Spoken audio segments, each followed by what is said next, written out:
Hello and welcome to On the Scene Sports. I'm Andrew Rosario. We're here at the Palladium in Times Square, New York, for the fight being billed as The Last Man Standing, June 1st in Las Vegas. It will be between Nate Diaz and York MasVidal. We'll hear from both fighters in a moment. Train any differently for a boxing match as compared to a UFC fight?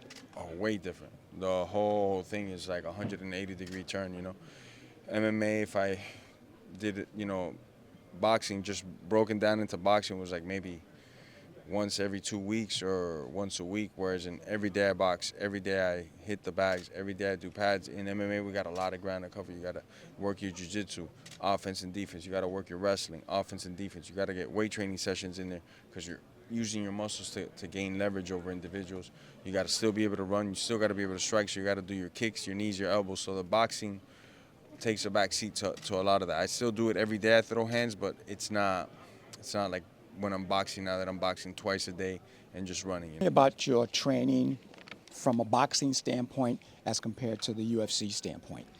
I did the same thing for MMA, except I just did all the other shit too. So I have a lot more time to sit there and work on my boxing if I want. But usually I just go train everything else also. So is a big factor in the fight. It's a different motor system, as in kicks require a ton of energy and wrestling requires a ton of energy, but it's different, in boxing. You got these like small muscles and you're just, the goals are also different. We have 5-minute rounds. These are 3-minute rounds, but you go up to 12 minutes. So the whole 12 rounds, the whole training is way different, and I've been preparing since January just for that moment. Your strengths as a boxer? I think I'm better than everybody. I've trained with hundreds of pro boxers since I've been in my career, probably thousands of shit, and I've won more rounds than all those guys have, except for Ward. Ward beat me in more rounds than I had on him. So. The training with Capetillo. It's amazing. Capetillo is the best. Since we started training, it was like an uncle of mine or something, and we clinked up immediately, and it's been great. We've been doing nothing but magic. I like his work style, his workforce, and he laid out the plan basically as soon as I got there from me, like, this is what we'll be doing and for how long we'll be doing it for, and by this time you'll be looking like this, and I'll have you in shape by this week. And he broke it all down way before it happened. So to see it happen and unfold just as he said, it's fucking amazing. I got all my faith in this guy. What has Ward taught you in the ring?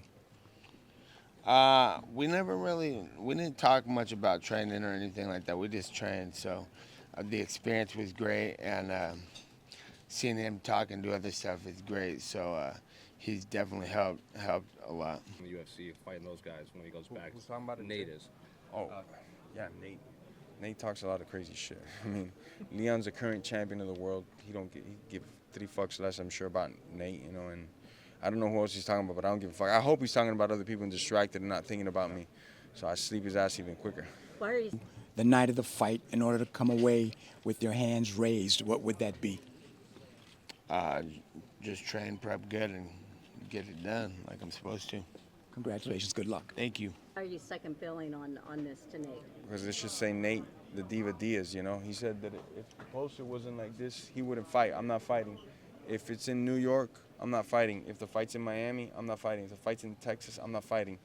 Man, brother, you sure you're a fighter? You sure you want to fight? He said his name had to be at the top, though I obviously clearly won the first match, So there's a lot of shit out there that they rubbed me the wrong way, It's got me all into my feelings, and on June 1st, I get to express those feelings.